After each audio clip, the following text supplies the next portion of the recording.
You're ready to take the next step. I have a mission lined up for you. Prove you can handle this, and more opportunities will come your way.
We're flying over the UK's Shetland Islands, just below a thick layer of clouds.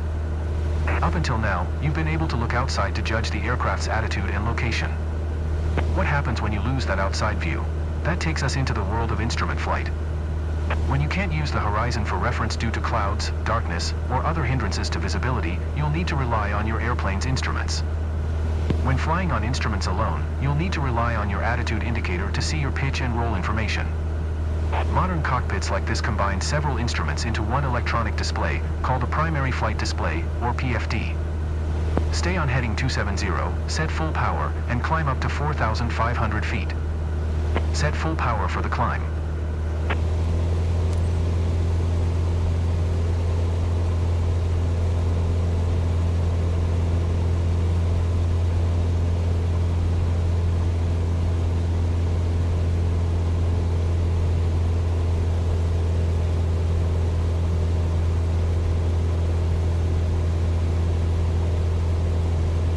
Climbing up into the cloud layer.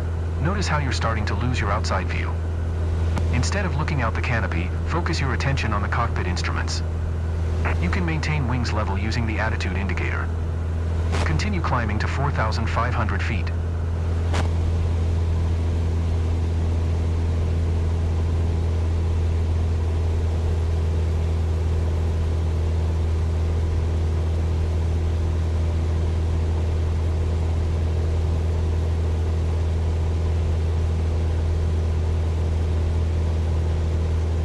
Using the vertical speed indicator and the altimeter, level off at 4,500 feet, while continuing to maintain a heading of 270. Now fly straight and level at 4,500 feet, getting used to not having an outside horizon for reference. Watch your heading. You needed to maintain heading 270. Watch your heading. Maintain heading 270.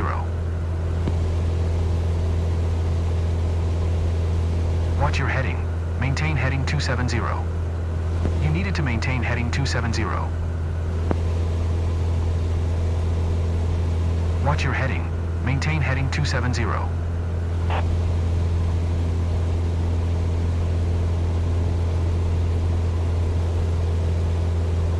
Okay, now keep us on this heading and take us down to 4,000 feet. Reduce power so that we can descend without gaining speed.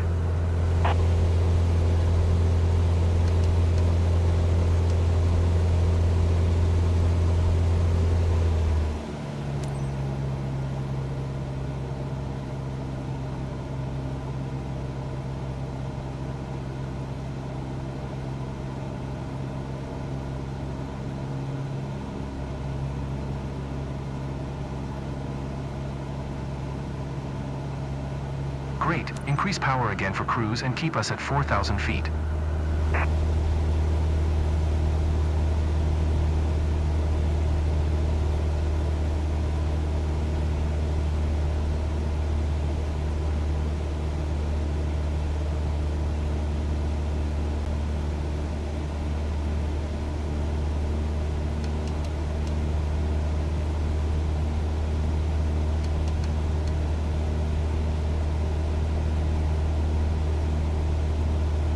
Well done. But there's room for improvement.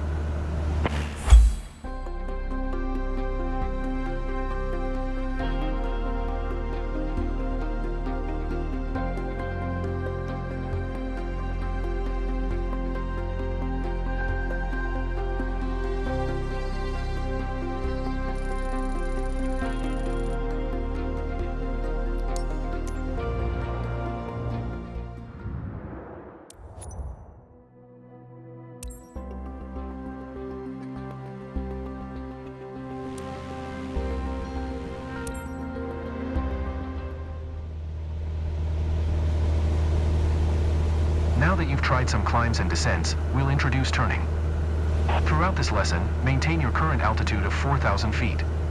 Our heading is the direction our nose is pointing, measured in degrees. The main electronic display in front of you is the primary flight display, or PFD. At the bottom center of the PFD, we see the horizontal situation indicator, or the HSI. The HSI shows us the direction our nose is pointing, called our heading. Headings are measured in degrees, with east being 090, south 180, west 270, and north 360. Currently we're heading west. That's 270 degrees. When turning, we want to aim for a bank angle of around 20 degrees. Along the top of the attitude indicator are white lines. Each line represents 10 degrees. Normally we use about 20 degrees of bank, which is the second white line. Let's try it out. Make a turn to the left onto heading 180, using 20 degrees of bank.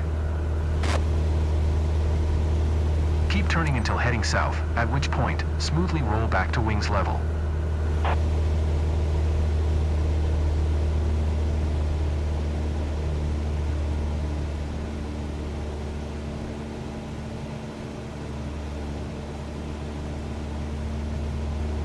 That's it, stop turning there and you'll be heading due south. Heading 180. Great, now try and maintain this heading for a short while.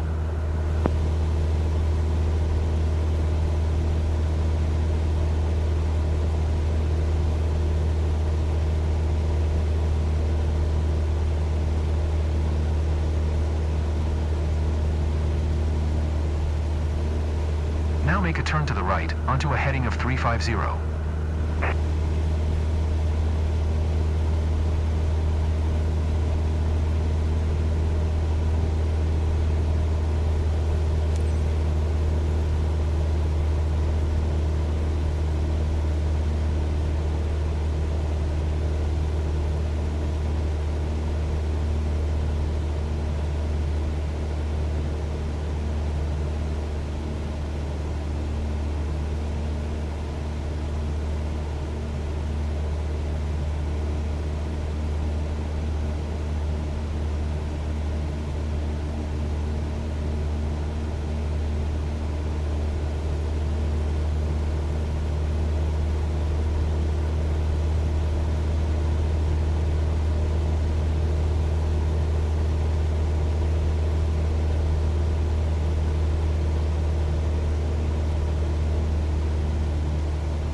Keep the turn going with 20 degrees of bank.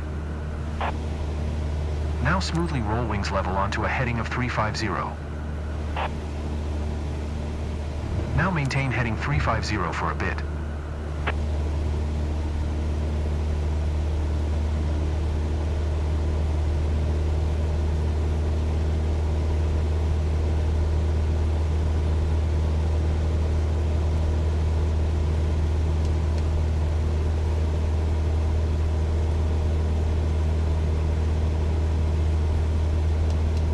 Wow, great job. So that's how we make turns using just the instruments. Next we'll look at how to handle speed changes.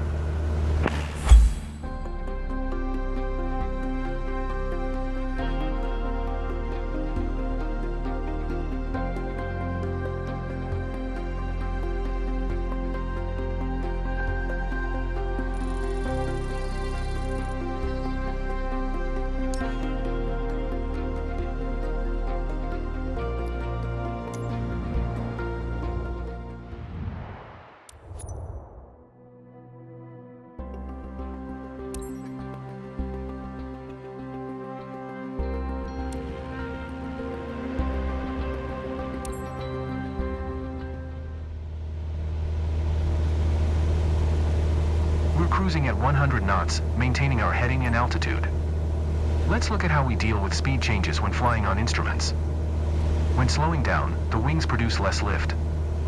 To counter this, you'll need to progressively raise the nose in order to maintain altitude. Give it a try. Reduce power and bring the speed back to 70 knots.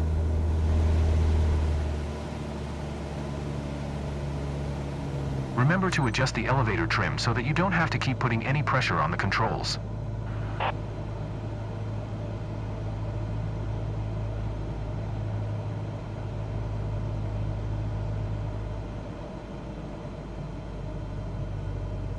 Try to maintain 4,000 feet altitude.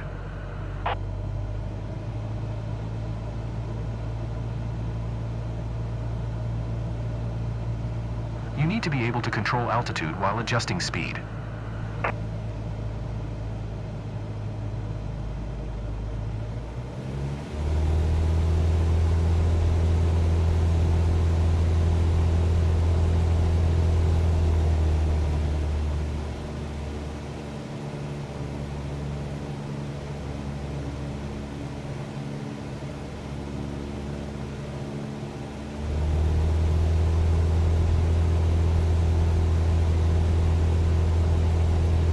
Now set power to maintain 70 knots.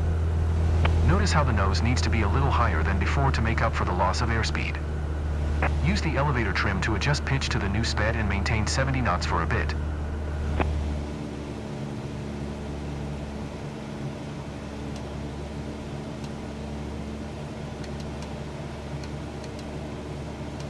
Maintain 70 knots. You weren't accurate enough with your speed. Great, now increase power to get your speed back up to 100 knots. As we speed up, notice how you need to trim nose down to avoid climbing. Try to maintain 4,000 feet altitude. That's it, now stabilize at 100 knots. You need to be able to control altitude while adjusting speed.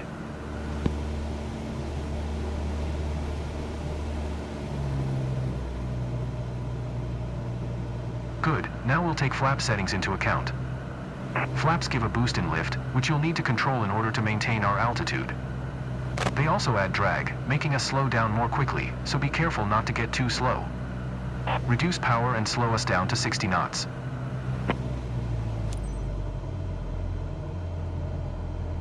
Good, now extend the flaps to 10 degrees. Now set flaps at 20 degrees. With the extra drag, start adding power so you don't drop below your target airspeed of 60 knots. Now stabilize at 60 knots and trim for level flight.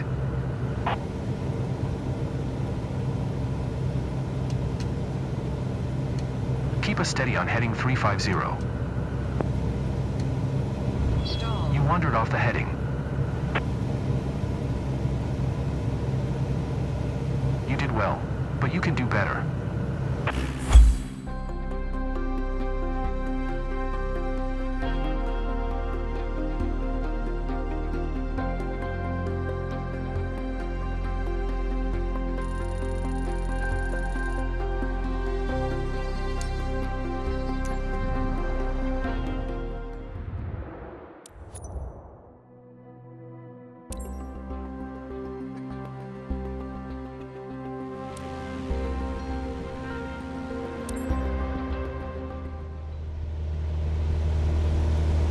Now that you have the basics of flying the aircraft on instruments, let's look at navigation. There is a worldwide network of radio beacons that pilots use to find their way when flying IFR. The most common beacon is the VOR. I've tuned the Sunberg VOR into your NAV radio, which we're going to fly toward. To get there, we'll use the Course Deviation Indicator, CDI. That's the green arrow and bar on the HSI.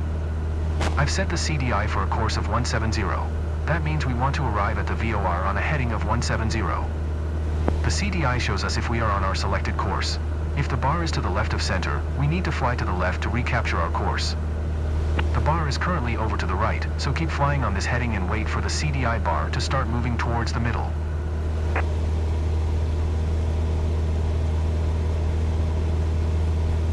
Keep us on heading 240 for now.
zones, now make a left turn onto heading 170.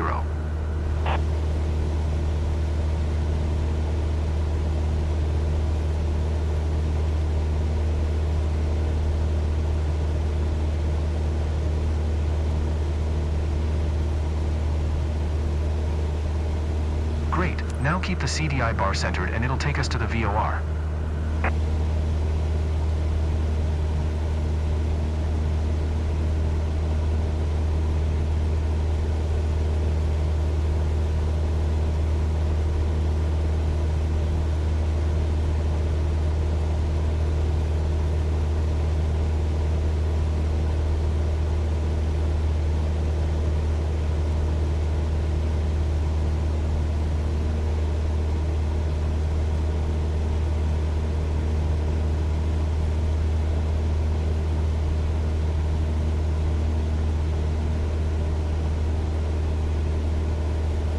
We're getting close to the VOR now. The CDI indications might become erratic or disappear when reaching a VOR, but this is normal. Keep flying straight ahead on heading 170 for a couple miles.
I think a bit more practice may be a good idea.